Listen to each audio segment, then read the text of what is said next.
Once again, my name is Rukundo Sarah, and I'm going to take you through this presentation. As you've heard, I'm from Uganda Registration Services Bureau, so I will take you briefly through our mandate. Then I will define intellectual property, what it is.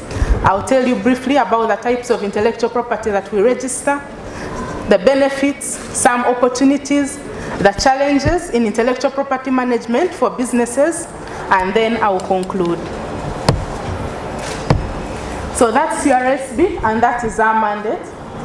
We have the Directorate of Intellectual Property, and this directorate handles patents, utility models, trademarks, industrial designs, copyright, geographical indications, trade secrets, and traditional knowledge. Then we register business names and companies. We register legal documents as well. Then we register marriages. We license places of celebration of marriages. We issue special licenses, and anything to do with registration of marriages with the government, that is also our mandate. Then we handle winding up of companies, and we advise on corporate rescue. Then we also have a system that facilitates secured creditors to register their security interests in movable assets such as vehicles, electronics, intellectual property, furniture, and anything that is movable, which can be used as collateral for getting financing or loans. We have a system that registers that. So our strategic objectives are to strengthen our institutional framework and promote competitiveness. We simplify processes and ease registration, enhance communication and awareness, which is what we are doing now, and then strengthen our research and advisory services so that we can provide the right advice to government in terms of businesses. So when it comes to intellectual property, what is it? It's nothing new, although many people think it's new, but it's really everywhere. It's anything that is a product of your mind. Whatever you think of, create, and put into tangible form, that is intellectual property, as simple as that. And so the purpose of intellectual property law is to grant the owner or the creator exclusive rights over his property so that he can be able to exploit it exclusively and benefit from his or her creation. Without intellectual property, anyone can exploit your ideas. But intellectual property law comes in to make sure that when you come up with something and you put it into tangible form, you are the only one with the right to exploit it, and anyone else who wants to exploit it should seek authorization from you and pay you in order to do that. So intellectual property law seeks to reward people for putting effort into creation so that they can benefit from the results of their endeavors. The types of intellectual property that we register at URSB are patents, utility models, trademarks, industrial designs, copyright, and geographical indications. And all these, the procedure, we can take you through. We are outside, like I had said. If you have any of these, you will come and we will give you guidance. So what are patents? Patents are granted for new inventions. A patent gives an inventor the right to exclusively use his invention for a limited period of time, generally 20 years. This invention must be new, it must be inventive, and it must be industrially applicable. Simple examples of patents, things that came out as patents. You can see that paper clip. At one time, it had a patent. So when the 20 years expired, it became available for everyone to use. That's why you can see everyone can manufacture paper clips now. Same with a safety pin. And then we have a process for vacuum sealing of matoke for export, which was also invented by a Ugandan scientist, and it is also patented for 20 years. And when that expires, you're going to see a lot of vacuum sealed matoke from Uganda on the market. And the purpose of patents is so that people who invent things can disclose. We have this information on the register. So after 20 years, anyone will be able to find that information and exploit this patent. But for now, he has the exclusive right and he is solely benefiting from his endeavor. So no one else is allowed to use this method until the patent runs out. Then utility models, just like patents, also protect inventions, but for a shorter period of time. And this is because utility models do not have to be new, but they can be incremental in terms of technology. It can just be a small increment, and you get a utility model. So they are protected for a period of 10 years. An example of a utility model on our market is this eco stove by a Ugandan scientist called Rose Twine. She invented this eco stove that is fuel efficient and put some incremental technology on the already existing types of stoves. As you know, we've used stoves for cooking for a long time, but she combined certain elements to regulate air and make the stove more fuel efficient. And so she got a utility model. And so she will have exclusive rights over this stove for a period of 10 years, and then after that it can become publicly available for others to use. But in those 10 years, she will be able to recoup her, her effort, the value of her effort that she put into inventing this stove. Then we have trademarks. I think this is something that every business has. A trademark is the sign which distinguishes goods or services of one service provider from those of others.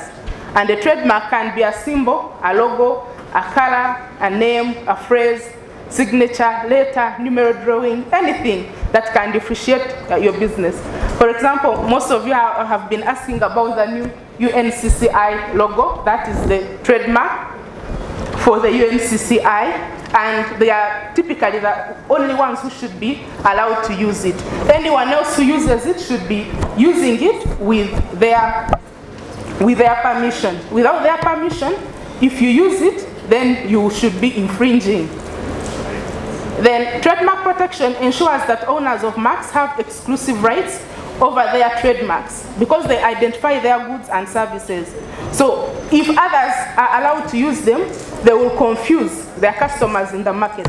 So trademarks law is there to make sure that when you have your goods on the market, they can be differentiated from those of others, and no one can come in to counterfeit your goods by using trademarks that are similar to yours. So the examples I can give of trademarks are these. For example, you can see the flag on the left, Numa, can be differentiated from Maganjo because of their different trademarks. Same with Jessa and Lato. So that's the primary purpose of trademarks. You can imagine if there were no trademarks and everyone was just packaging their goods generically to say maybe this is flour, this is milk, we wouldn't be able to tell which one is which, and so we wouldn't be able to maintain and keep our customers because they are not able to identify us by name. But because of trademarks and trademarks law, it is easy to know what you are buying from the market. So that's the purpose of trademarks, and I believe that every business has a trademark. Then we have industrial designs. Industrial designs, they protect the appearances of useful articles. And industrial designs are about ornamental aspects, nothing functional. Saying this works better or it functions maybe in a faster period, that is now for patents and utility models. For industrial designs, it's all about appearance. One of the industrial designs we have on the market, it is that shape of that jerrycan by Fortune Gold, and patterns, lines, colors, and anything basically that is on an ornamental part of your goods can be protected as an industrial design. Industrial designs, to get protection, it must be new. The difference I can give is this Fortune Gold jerrycan and the other existing jerrycan. This has been on the market for long. It's not new, so it wouldn't be able to get protection. But the one on the left, the one of Fortune Gold, was able to get protection because when they put it on the market, it was new. And they first sought protection before putting it on the market. Sometimes people get new branding, they get new shapes of products, they first put them on the market, they are copied by everyone, and then they come trying to get protection. At that time, you wouldn't be able to get an industrial design But if you design something new, a water bottle, a lotion bottle, and it's new and you bring it and protect it first, by the time you put it on the market, it should have protection and no one will be able to use it and copy it. Then we have copyright. Copyright protects creative and artistic expressions. For example, books, drawings, paintings, music, film, and others. And a copyright owner can also prohibit or authorize reproduction or public performance or communication to the public of their works. In Uganda, copyright is protected for the lifetime of the owner and 50 years after their death. So you can see that copyright is protected for a long time. So anytime a new song comes out or a new movie, just know that that work is protected for the lifetime of the owner and then 50 years after their death. Then we have geographical indications. These protect particular goods that have qualities or a reputation that are as a result of where they come from. The GIs look at particular products originating from a particular location that confer good qualities on those products. For example, we know that in Uganda, when you go to buy butunda, where does everyone say their butunda comes from in order to sell them better? Masaka, I think. Butunda, yes, it's Masaka. Then when you go to buy Irish potatoes, everyone says mine are from Kabale. And the reason is because we know that Kabale potatoes are better. We know that butunda from Masaka tend to be superior to other passion fruits from other parts of Uganda. So what are the benefits of registering your intellectual property? Intellectual property, like I have said, gives you exclusive right over your ideas. So if you register your intellectual property, you get proof of ownership that you're the actual owner of this property. Without registration, it's a matter of guesswork, and so you're likely to encounter things like copying, things like duplication, things like counterfeiting, and you will have very limited remedies if you have not registered. But if you have registered, it is easy to approach URSB or any other court of law, and you will have your proof of ownership.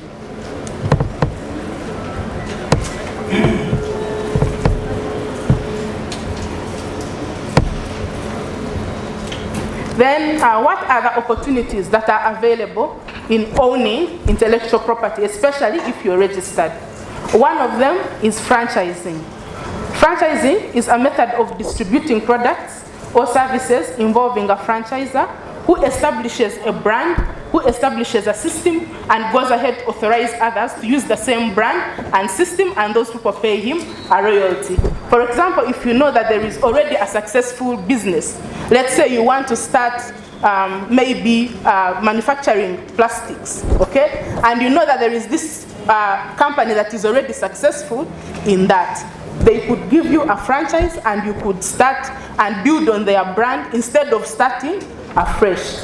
Or if you know that you have a successful business in Uganda and you know that there is this maybe Rwandan company that wants to do a similar business, you could enter into an understanding or a franchise, and they can use your brand and they can use your system instead of starting afresh. This of course saves time for marketing, making the new brand known, and all that you will skip it by simply having a franchise. So the contract between the two parties is what is called a franchise or a franchise agreement.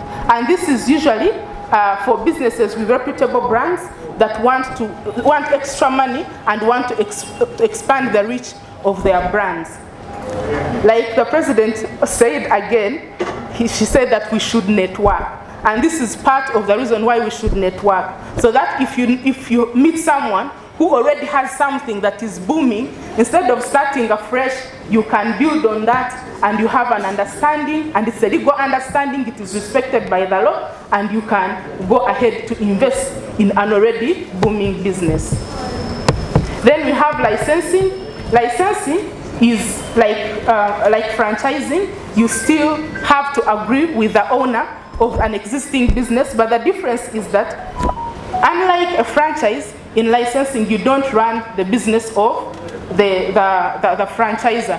you run your own business, but they give you a license, for example, to use their intellectual property, to use their trademarks, maybe to use their software, to use their trademarks, etc. But you're running your own business, but you're building on what they have already done, and they're giving you permission to use their existing intellectual property.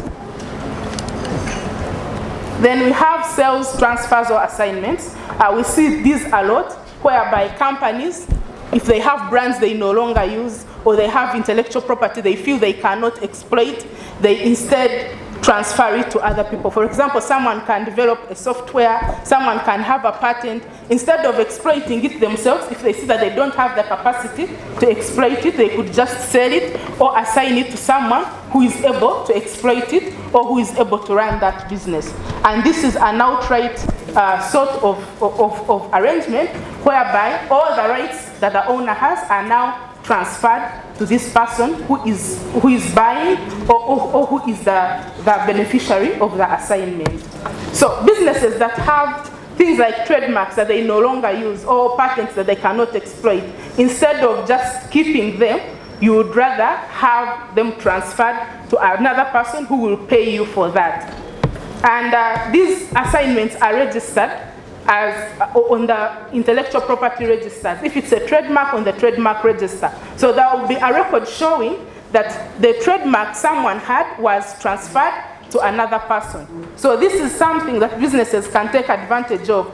Don't say that I won't register this trademark because I'm not sure for how long I'm going to use it. Go ahead and register. If you no longer want to use it and you find a buyer, you can transfer it to that buyer. And we record these a lot. A lot of companies actually transfer their IP assets to other people when they feel they cannot exploit them or they will no longer have use for them. Then challenges in IP management, like I had said, some intellectual property owners delay to register, and this leaves them with no proof of ownership. They enter an understanding with someone without registration, and this second person whom they have an understanding with proceeds to register the intellectual property. This affects mostly foreign businesses. You find that a foreign business has a distributor in Uganda. The distributor proceeds to register the intellectual property or the trademark. By the time they try to come on the market, they find that there is another owner of this intellectual property. And of course, when the relationship goes bad, now the owner who is registered is trying to kick this one out of the market. And once you are not registered and this other person is a registered owner, then it becomes very difficult for the law to be on your side. So if you have something and you know it's yours, whether you want to enter an understanding for distributorship in Kenya, you want to enter an understanding for distributorship in Rwanda, please make sure that you're registered there. Don't just export your goods there or your services without registration. Because once the people you are working with, they are registered, that will be their property and they can easily kick you out of the market. Then we have also disclosure of innovations before filing. Patents and industrial designs all require that they should be new and they should not be on the market. So once you start distributing your goods or your intellectual property before filing for registration, it becomes very hard for you to obtain registration, and it jeopardizes your chances of registration, which can lead to stealing by third parties. I would advise that once you come up with something new, which is helping your business or which you want to use for your business, first come to the registry. Advice is free. We do not charge for walk-in advice. And if you walk in and you have your information, it is confidential because we sign confidentiality agreements. We cannot disclose this information to the public. So please come in and ask and inquire, so that if it can get protection, you get protection before you put it on the market. Then the other issue is lack of proper documentation by intellectual property owners, leading to expiry. Someone registers a trademark, it should be renewed after 7 years, but they do not renew it and it expires. And sometimes they give you an address, they have moved, you try to serve them to inform them that their trademark has expired, but you cannot find them, and the trademark ends up being removed from the register. So once you register your intellectual property, keep all your documentation and know what I've registered when am I supposed to renew it again? A trademark in Uganda, for example, is renewable 7 years after registration and every 10 years after that. So you have to have a proper record to make sure that you keep up with the renewals. Then another thing is failure to identify and report infringements. Someone has a registered trademark, they see someone selling similar goods and they keep quiet. They don't report. And this person sells the goods for 10 years, and after 10 years they come and say, this person is infringing on my trademark. Maybe 10 years after, when they've realized that now this person has become a serious competitor. And this person is saying, but I've been using this trademark for 10 years. I have evidence that people know me by this trademark. So me, I'm asking that we should both be on the register. And it looks unfair, but the law may allow it. So once you see that there is an infringement on your registered trademark or registered patent or registered industrial design, seek advice immediately and make sure that you take action. Thank you. That is all from me for now, but I'll be outside in case you need to ask about the procedures and fees for intellectual property registration. Then you can also send us an email at ip@ursb.go.ug. You can also visit us at level 3, plot 1, Baskerville Avenue, Kololo. We welcome visitors and we'll be happy to receive you. Thank you so much.